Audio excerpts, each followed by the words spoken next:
Hello, very good evening. This is Ravinder Sega. Welcome to Einstein Education Channel.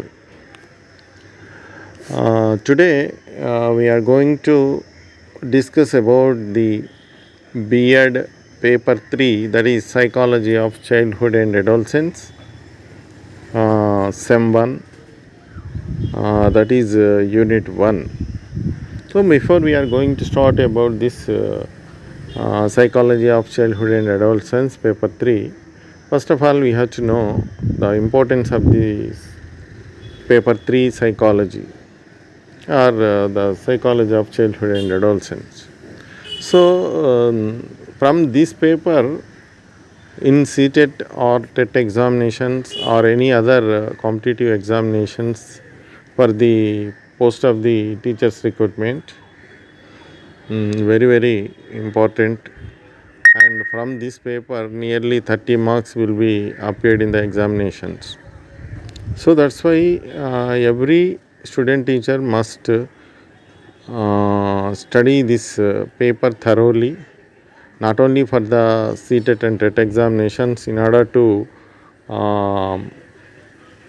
study the behavior of the child and behavior of the individual. You have to go through all the topics which is stipulated in our B.Ed curriculum. So anyway,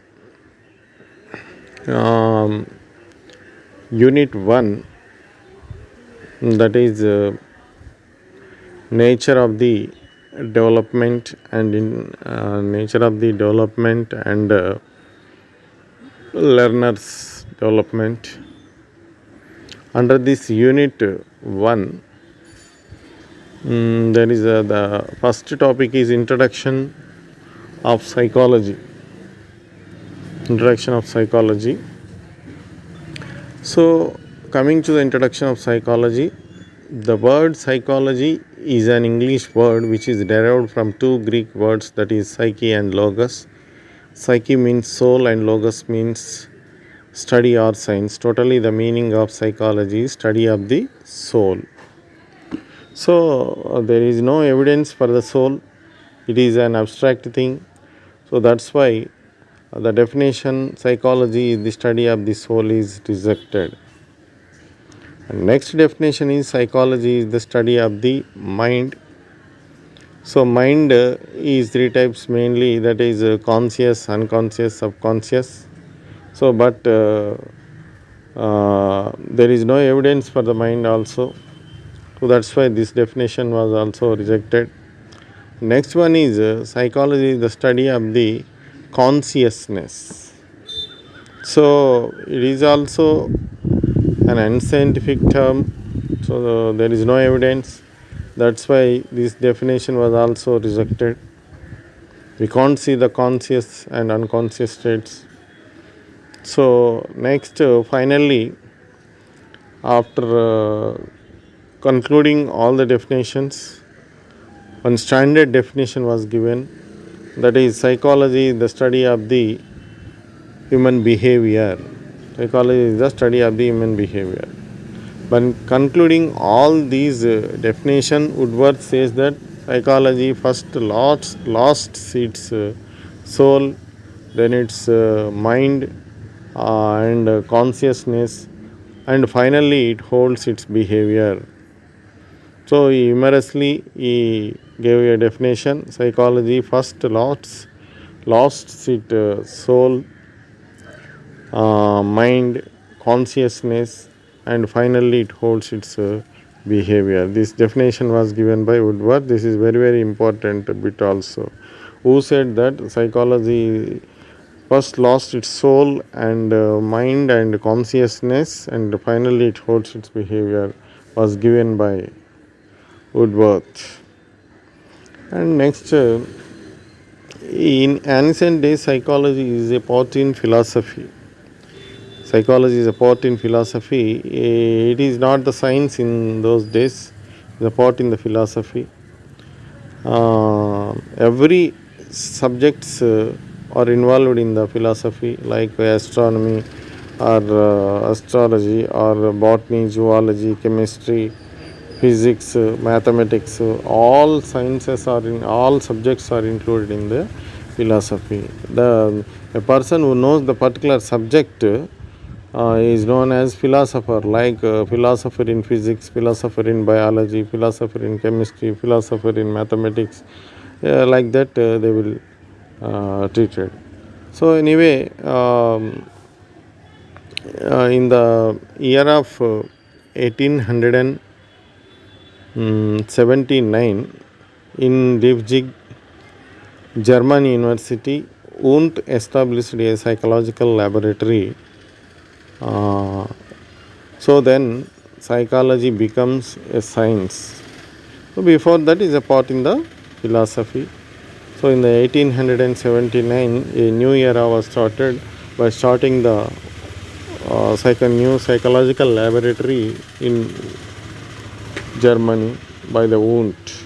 So that's why he is known as father of psychology or father of experimental psychology. So father of ancient psychology is Aristotle, father of psychology is Wundt, father of experimental psychology is Wundt, father of modern psychology is William James, and father of child psychology is Stanley Hall, and father of American psychology is Thorndike, father of animal psychology is Thorndike. So father of psychophysics, Fechner. So and coming to the branches of psychology, psychology is broadly classified into two types, namely that is pure psychology and applied branch of psychology. Pure psychology is nothing but the psychology which studies the theories and principles and laws of psychology, that is known as pure psychology, and applied branch of psychology. The principles of psychology when applied to education, other subjects, is known as applied psychology. For example, education psychology. If we applied the principles of psychology into education, is known as education psychology. If you apply the principles of industry, is known as industrial psychology. So clinical psychology, parapsychology, developmental psychology, like that. So many branches are there. So that is the applied branch of psychology. So pure psychology, under pure psychology, developmental psychology, general psychology, social psychology, and clinical psychology, physiological psychology. These are the pure psychology. And coming to the applied branch of psychology, so that is education psychology, legal psychology, clinical psychology, parapsychology, defense psychology, industrial psychology, abnormal psychology. So these are the applied branch of psychology. And next thing is psychologist and psychiatrist. There is a lot of difference between psychologist and psychiatrist. A person who was studied MA or MSc in psychology and postgraduate diploma in guidance and counseling is known as psychologist, and a person who is having MBBS degree with psychiatric specialization is known as psychiatrist.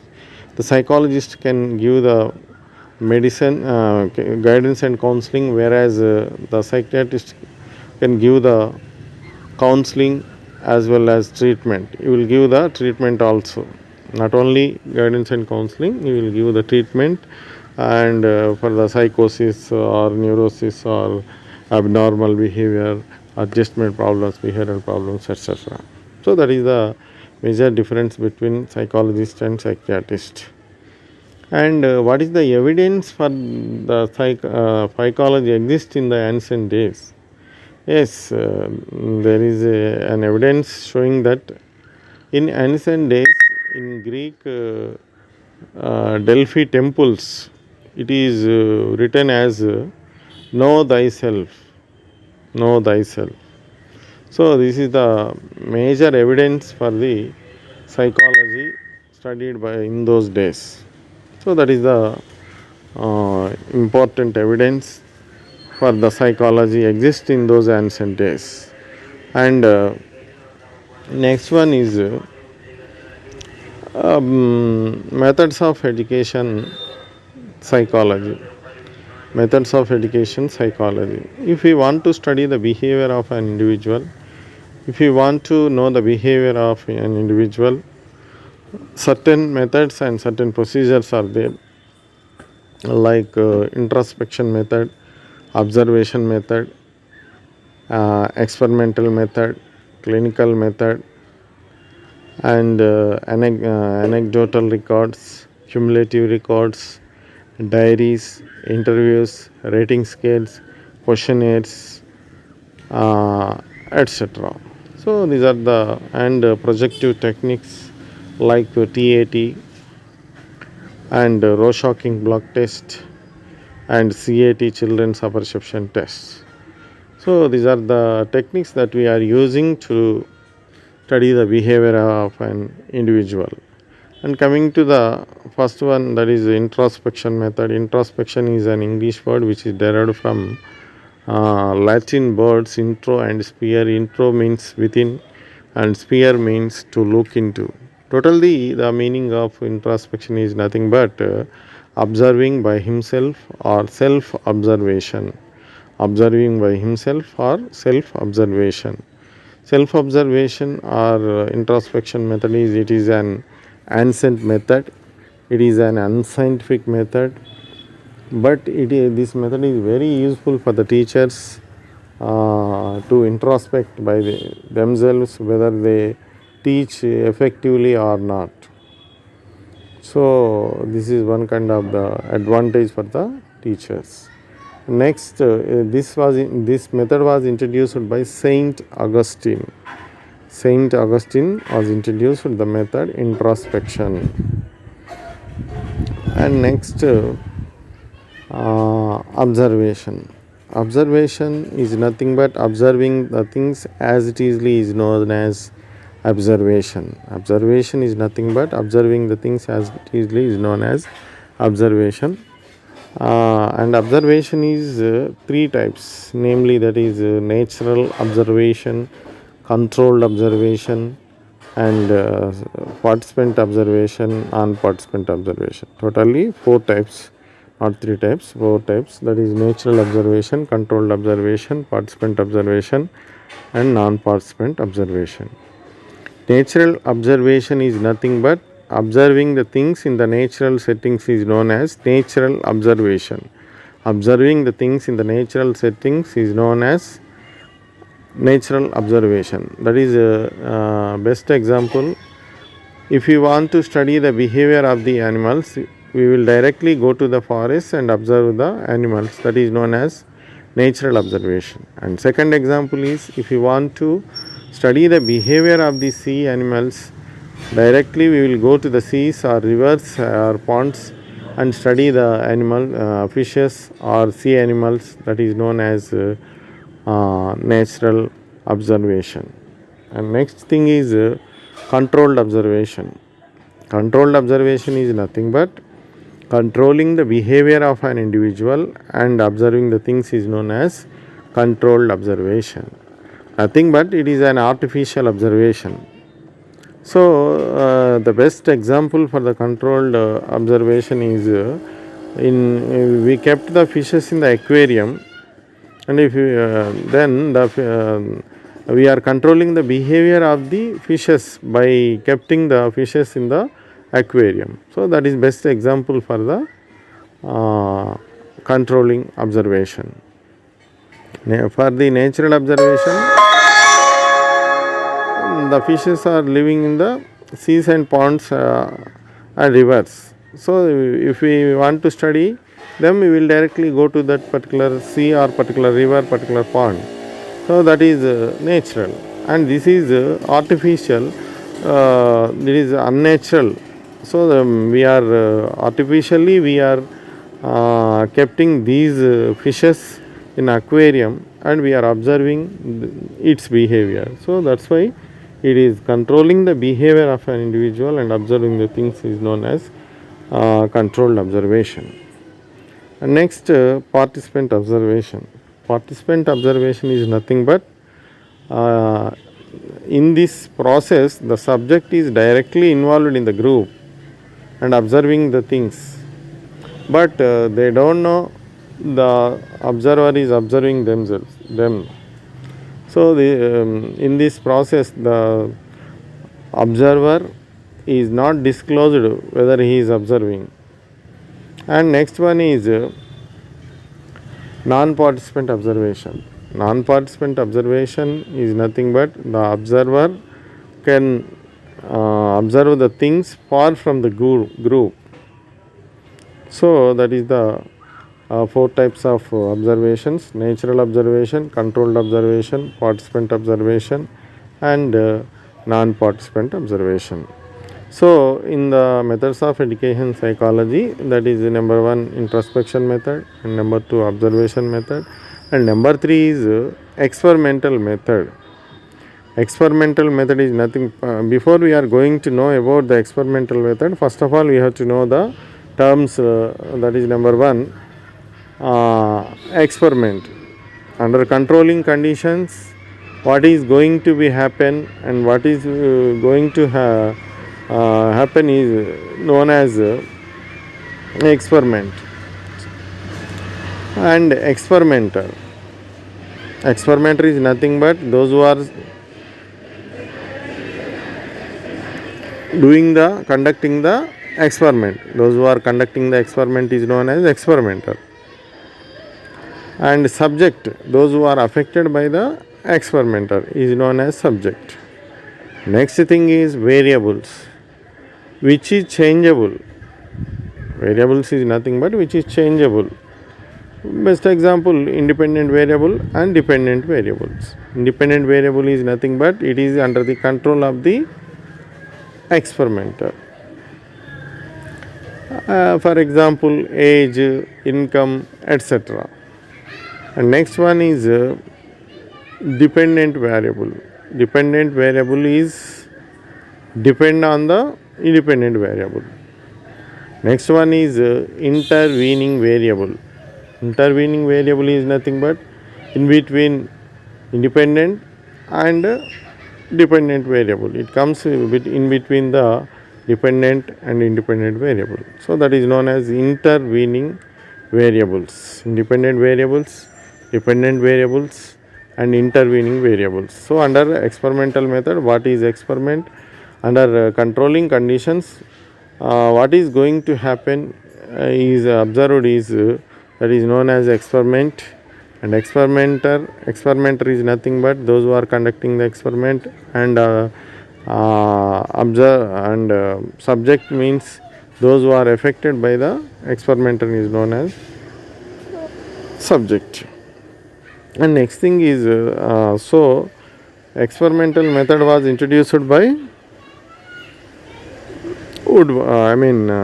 Wundt, because he is the first person to start the psychological laboratory. He is the father of the experimental psychology. Next, case study method. Case study method is nothing but it is a very, very important method also. Why? Because the in-depth study of the case is known as case study. In-depth study of the case, if you want to study the behavior of the child, if you want to study the maladjustment of the child, if you want to study the adjustment of the child, if you want to study the intelligence of the child, personality of the child, we use this case study method. Case study method is very, very important method. In this particular method, we will get the information like preliminary information like age, gender, and class, and physical information, social information, adjustment information, personality information, IQ information.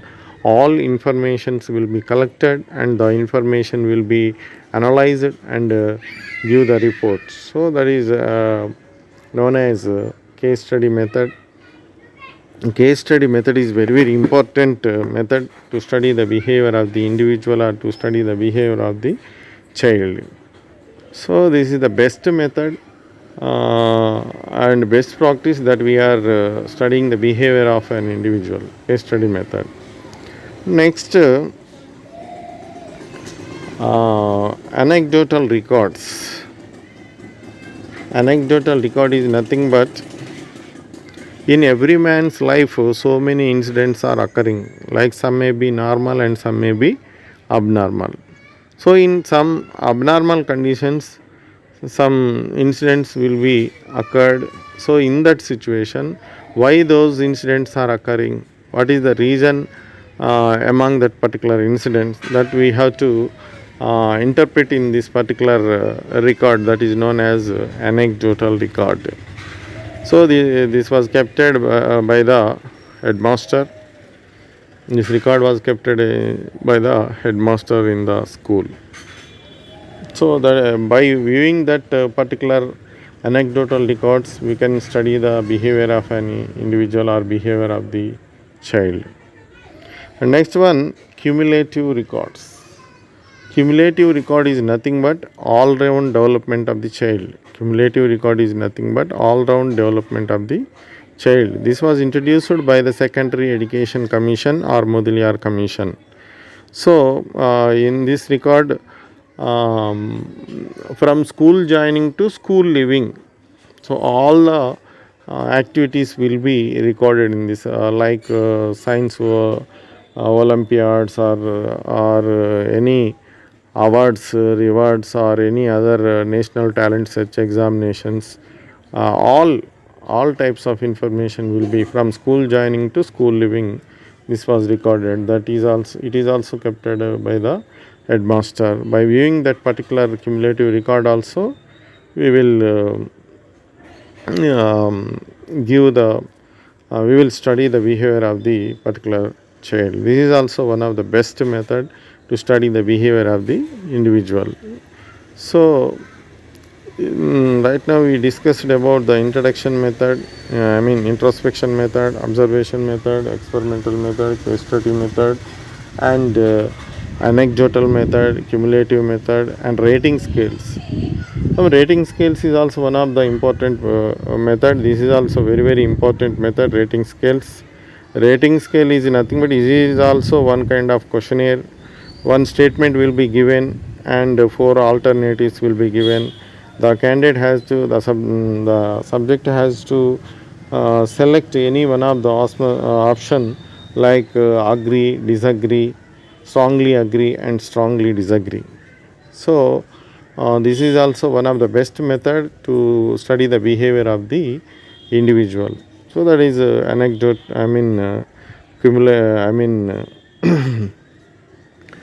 rating scales and questionnaires. Questionnaire is also very important.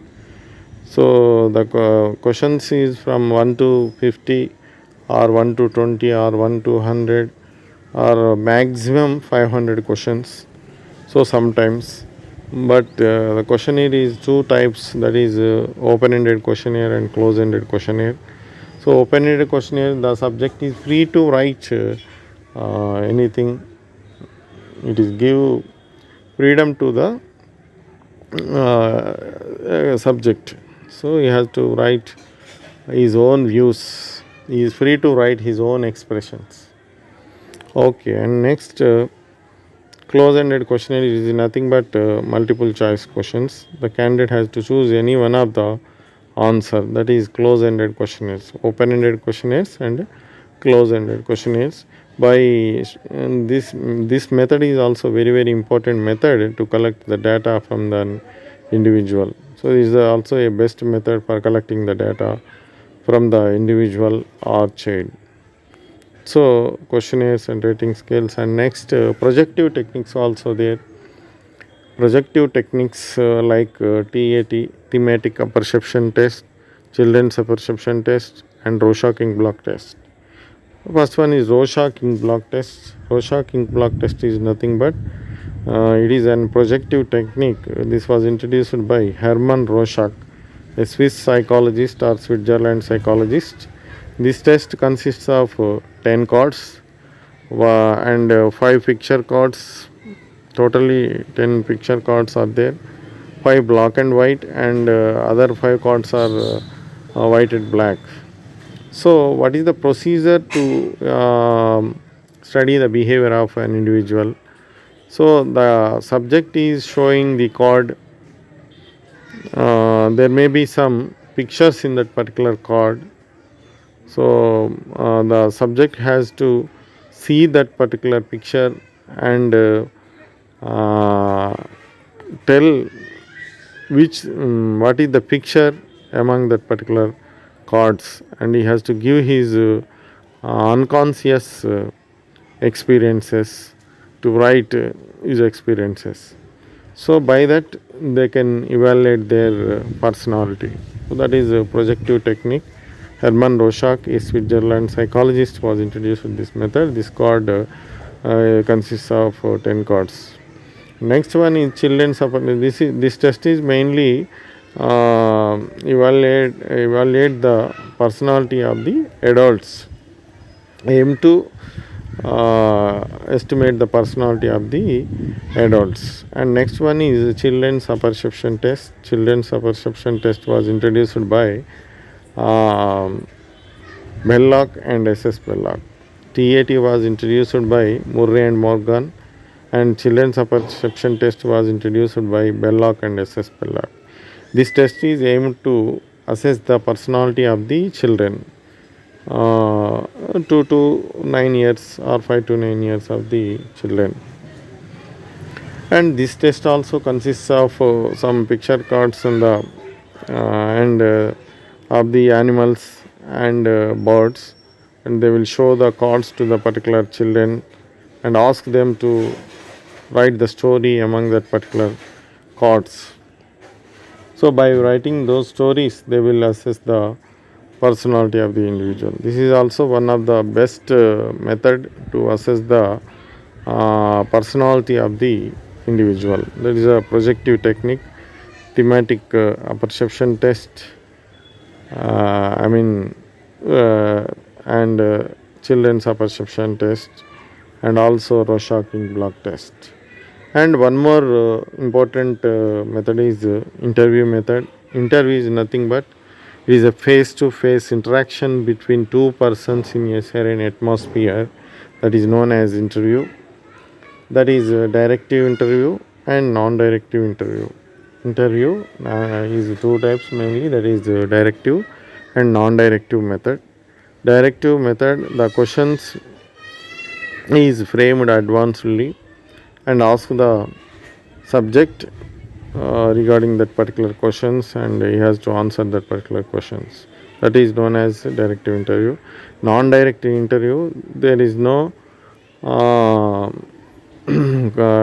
framing of the questions advancedly, and by the depending upon the situation they may ask the questions. That is known as non-directive interviews. So directive interview